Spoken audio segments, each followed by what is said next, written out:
radar operators. Not the missile defense commanders. Not the most advanced air defense network ever built by any nation on Earth. Something traveling at 10 times the speed of sound. Something that bends physics. Something that maneuvers like a fighter jet while moving faster than a bullet from a rifle. And it struck a fortified Israeli military command center with such precision that 7 senior IDF officers were killed in an instant. The footage leaked online.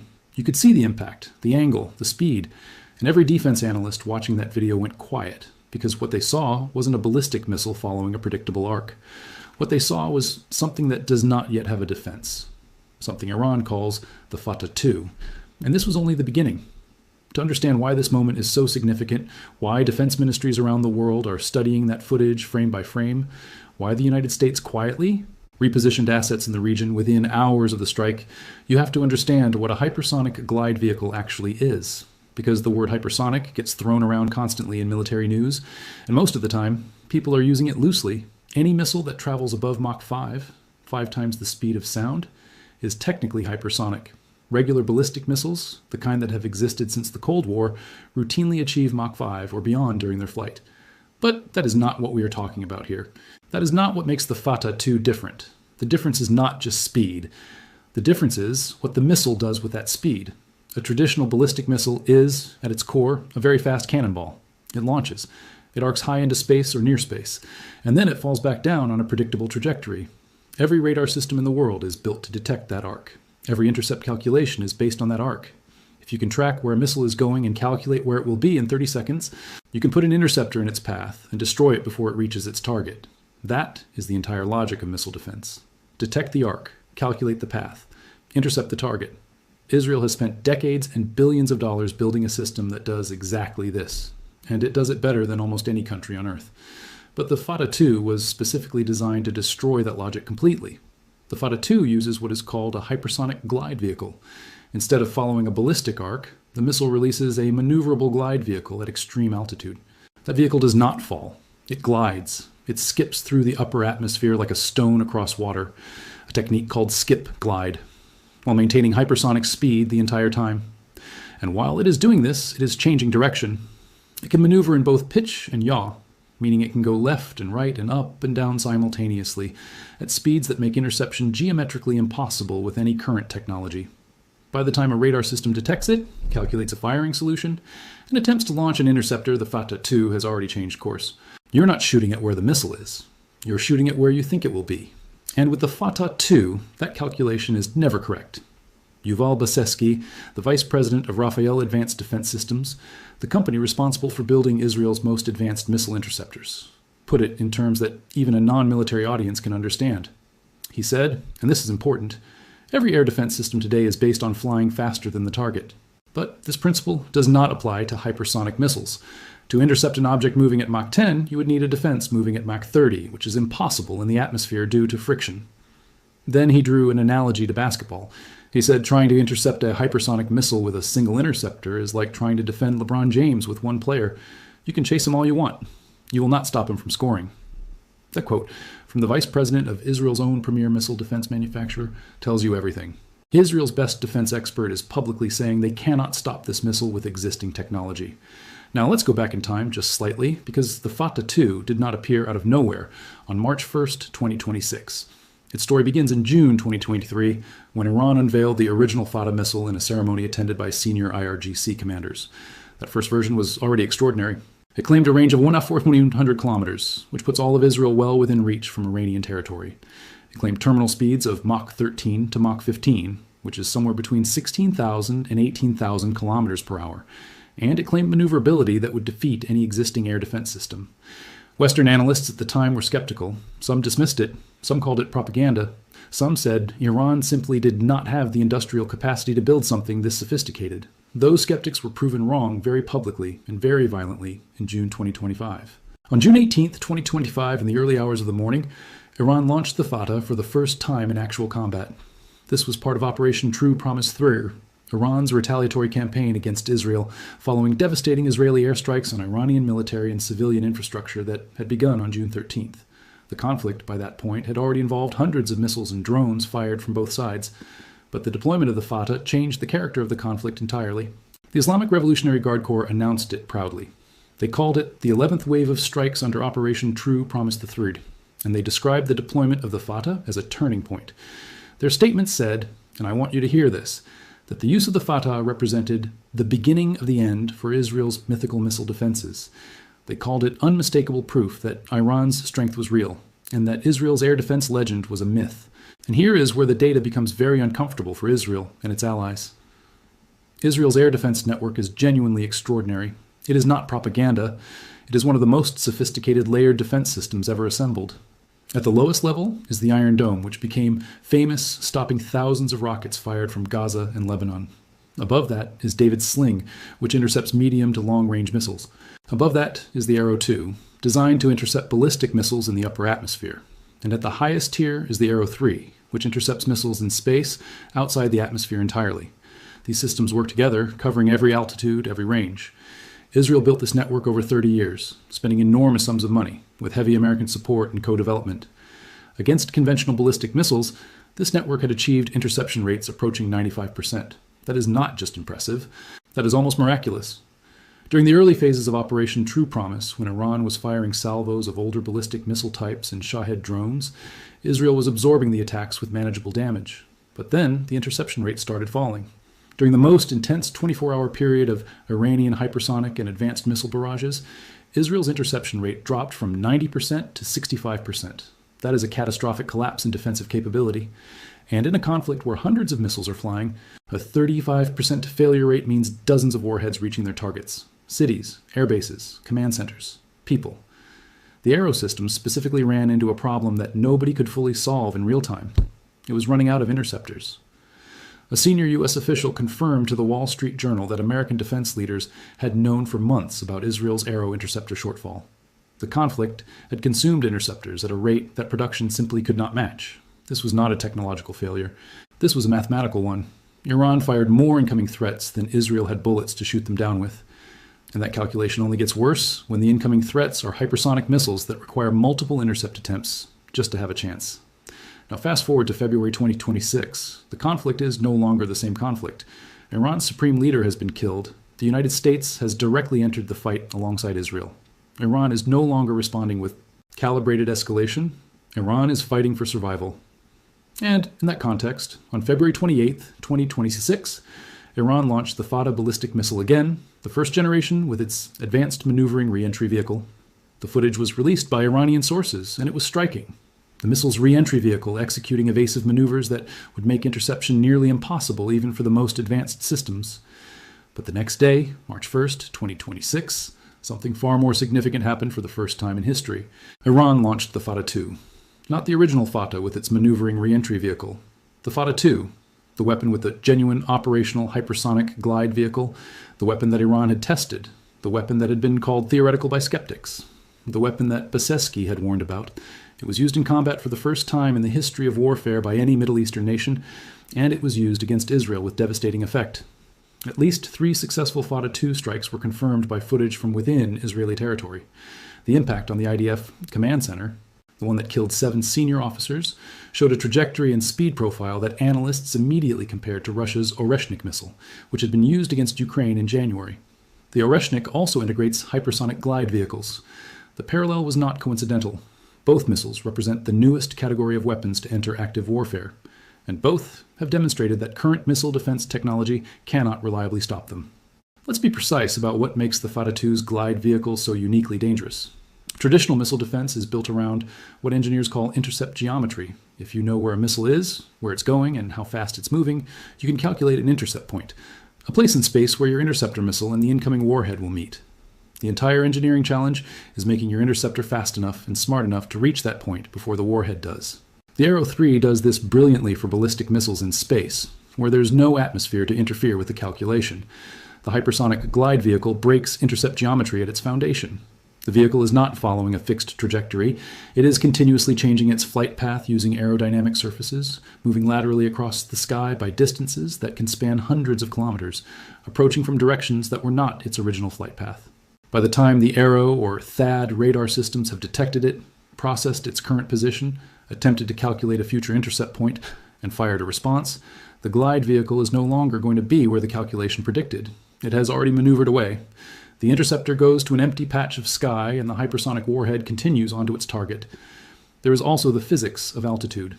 Hypersonic glide vehicles operate in a zone of the atmosphere between roughly 30 and 80 kilometers altitude. That is sometimes called the hypersonic gap. This region is too high for conventional surface-to-air missiles designed for aircraft, which operate below 20 to 25 kilometers. And it is too low for systems like the Arrow 3, which is designed to intercept targets in space above 80 to 100 kilometers. The Fata-2 flies in the gap between these two defense layers where coverage is weakest and intercept solutions are hardest to compute.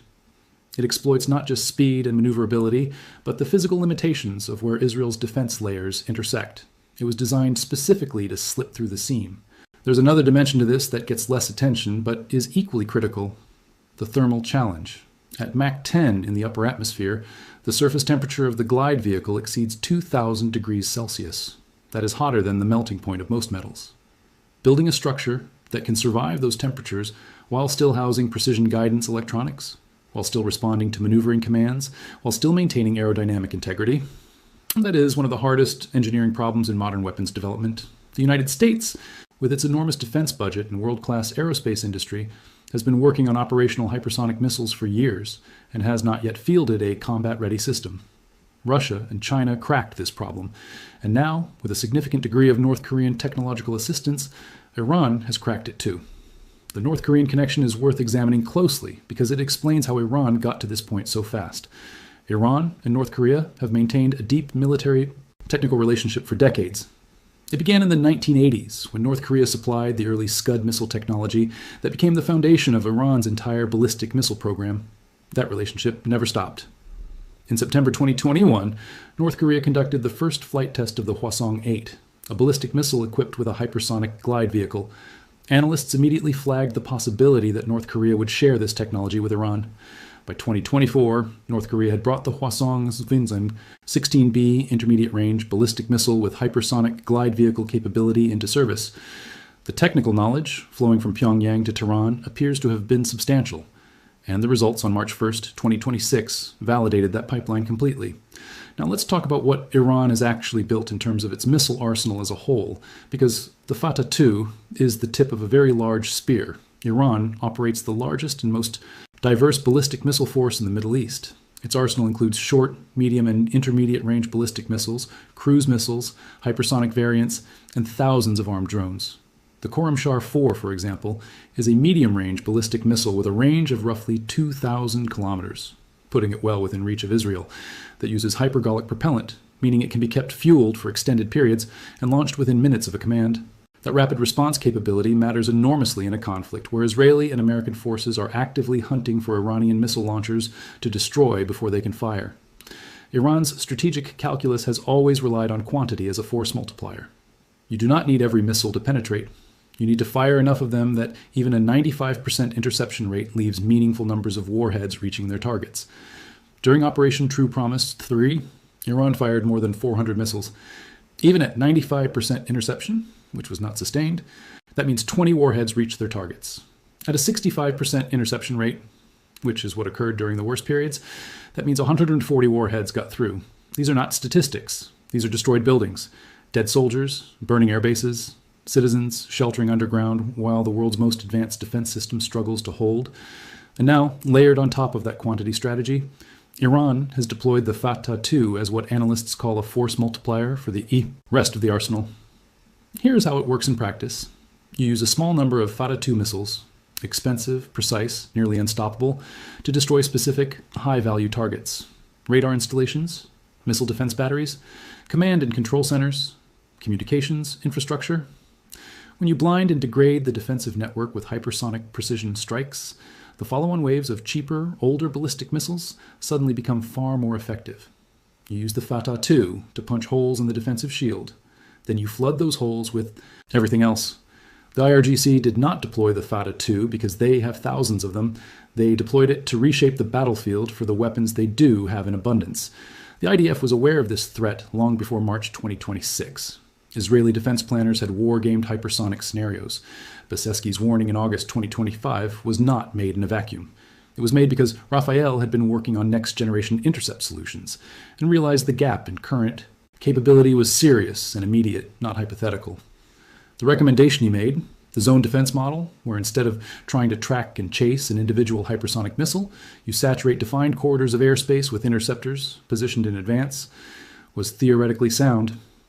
But it requires hardware that does not yet exist in operational numbers, and implementing it would require years of development and tens of billions of dollars. It is the right answer. It is just not available in the time frame that matters. What is coming is the Arrow 4.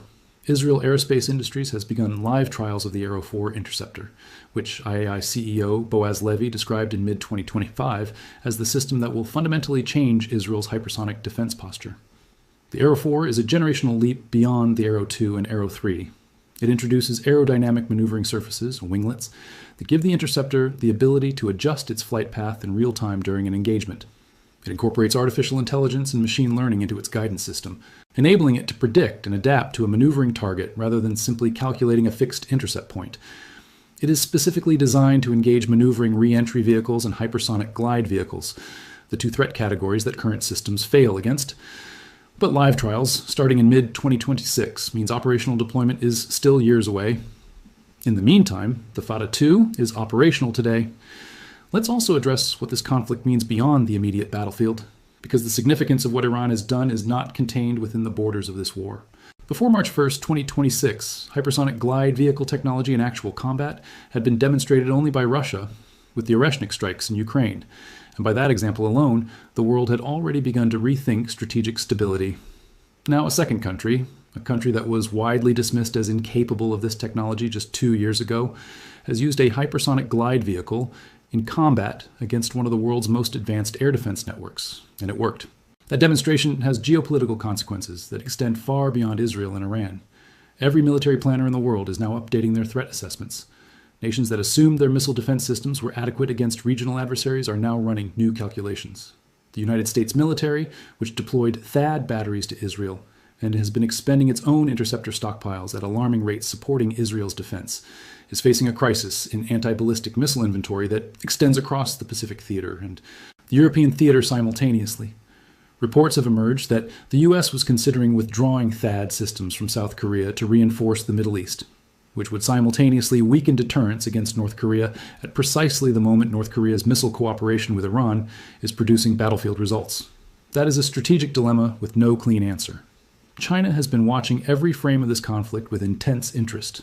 Beijing has possessed operational hypersonic glide, vehicle capability longer than any other nation, and has invested deeply in multiple platforms, including the DF-17 missile. What the Fata 2 has demonstrated in combat validates Chinese strategic thinking about how to render American carrier strike groups and regional missile defense architectures irrelevant. A Chinese military study published during the conflict noted that U.S.-made missile defenses are slipping behind the hypersonic threat curve, using the Israel-Iran exchange as their primary evidence. That paper is being read in Washington, in Seoul, in Tokyo, and in Taipei. Russia, meanwhile, had already operationalized its own hypersonic systems, the Kinzhal air-launched hypersonic missile, and the Oreshnik ground-launched ballistic missile with hypersonic glide vehicles. And the Oreshnik comparison to the Fata 2's impact footage is striking in its similarity. Russian technical influence on Iran's missile program, while less documented than the North Korean connection, cannot be ruled out. Russia and Iran have grown dramatically closer in the years following Russia's full-scale invasion of Ukraine, with Iran supplying Russia with thousands of Shahed attack drones in return for military and economic support. Whether that exchange included hypersonic technology sharing remains classified, but the technical parallels are impossible to ignore.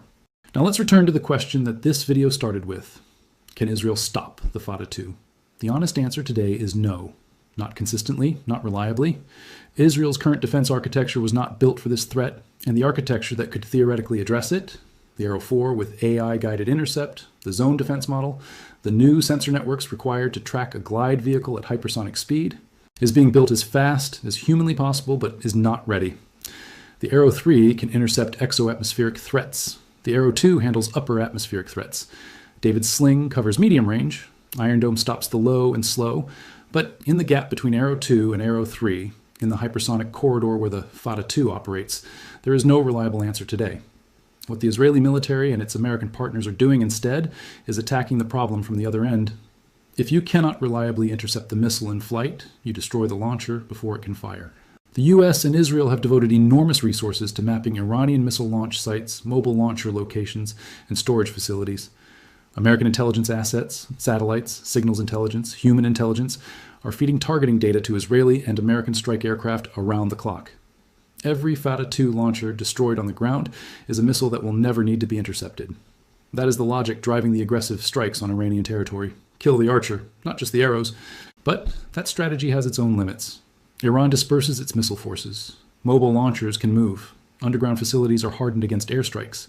And the more aggressive the offensive campaign against Iran's missile infrastructure, the harder Iran's remaining forces fight back.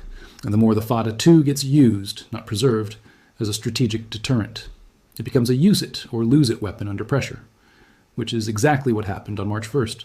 There is also the question of Iran's Fatah II inventory, and this is something that intelligence agencies around the world are working desperately to pin down. The original Fatah was unveiled in 2023 and is presumably more numerous, since it has a simpler design and lower per-unit cost. The Fatah II, with its genuine hypersonic glide vehicle, is far more expensive and technically demanding to manufacture. The extreme temperatures require exotic materials. The precision guidance at hypersonic speeds requires advanced electronics with extraordinary tolerance for heat and vibration. The production line cannot be running at high volume. Estimates suggest Iran may have dozens rather than hundreds of operational Fatah II missiles. But dozens of missiles that cannot be stopped are, by definition, a decisive strategic weapon. The Iranian state media and IRGC have been careful about how they display the Fatah II. They show launches. They claim specific target strikes. They release carefully edited footage. But the full picture of how many have been fired, how many have hit their intended targets with precision, and how many remain in inventory is deliberately obscured. That ambiguity is itself a weapon. An adversary that does not know how many unstoppable missiles you have must assume you have enough to destroy their most critical assets. That uncertainty shapes decision-making at the highest levels of government in Israel, in Washington, and in every nation watching this conflict unfold. What we do know from confirmed footage and verified reporting is this. At least 3 Fatah II strikes were successful on March 1st. One of them hit an IDF command center with enough precision and force to kill 7 senior officers in a fortified facility designed to survive conventional bombardment. The trajectory of that impact, the angle, the speed, the characteristics of the final approach, left no serious doubt among analysts that a hypersonic glide vehicle had been used. The strike was compared repeatedly and specifically to the Oreshnik impacts in Ukraine, which Russia acknowledged as hypersonic glide vehicle strikes. Iran had crossed a threshold, and the world changed.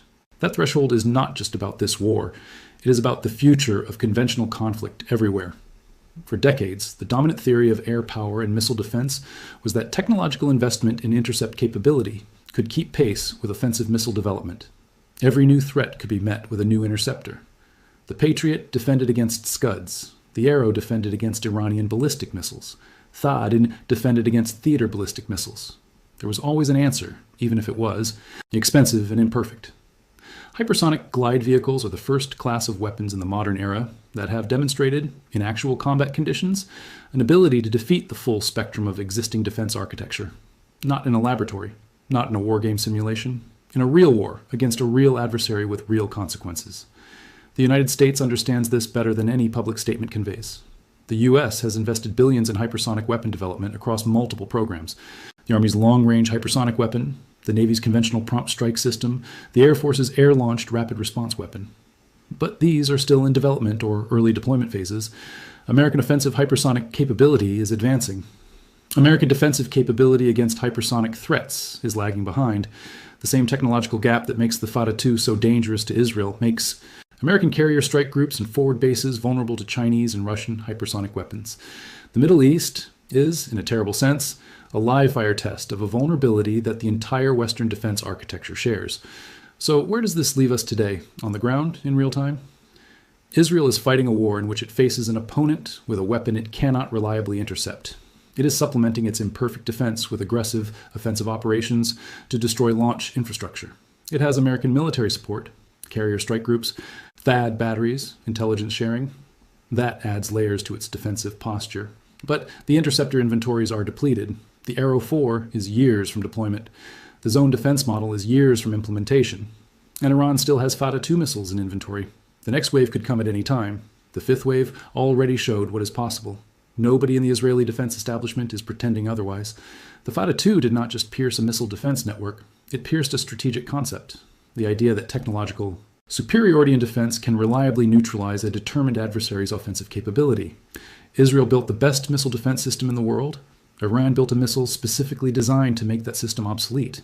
And in the early hours of March 1st, 2026, above the skies of a country fighting for its survival, that missile proved it had done exactly that. There is an irony in the technology itself that is almost philosophical. Israel's Arrow 3 achieves its greatest successes by going to space, intercepting threats where there is no atmosphere to interfere with the intercept geometry. The Fatah 2 achieves its success by staying in the atmosphere, using that same air as a medium for aerodynamic maneuvering that makes interception impossible. One weapon escapes the physics of the atmosphere, the other exploits them. And right now, on this battlefield, the weapon that exploits the atmosphere has the upper hand. The race is not over. Technology moves fast. Arrow 4 will eventually be deployed. New sensor architectures capable of tracking hypersonic glide vehicles at higher resolutions and update rates are in development. The zone defense concept, if funded and implemented, could partially address the Fatah 2 threat. Allied cooperation between the United States, Israel, and potentially other partners could field interim solutions that add layers to the hypersonic gap. But all of that is future tense, and war operates in the present tense. Right now, today, as this conflict continues, there's a missile flying out of Iran that Israel's own weapons manufacturers admit they cannot stop. That is the reality of the fifth wave. And if you are watching the news today and wondering why the diplomatic back channels are burning, why American officials are meeting with Israeli counterparts at all hours, why the language from Washington about Iran has suddenly shifted from calculated restraint to urgent alarm, it is because of that footage from March 1st. Because 7 chairs in an IDF command center are now empty. Because a weapon that was dismissed as propaganda in 2023 destroyed a hardened military facility in 2026 and killed the officers inside it. Because the fifth wave of Operation True Promise used a weapon that the 5th generation of Israel's missile defense system cannot intercept. Because the physics are real, the engineering is real, the missile is real, and the gap in the defensive architecture is real. And because everyone who matters in this conflict knows it. The Fatah 2 is not the end of the story, but it has fundamentally rewritten the opening pages of what warfare in this region, and perhaps everywhere, will look like for the next decade. The question is no longer whether hypersonic missiles change the battlefield. They already have. The question is whether the world's defense establishments can build answers fast enough. And based on everything we know today, the development timelines, the production realities, the physics constraints, the budget realities, the answer to that question is not reassuring. The fifth wave has arrived, and right now there is no 6th layer to stop it.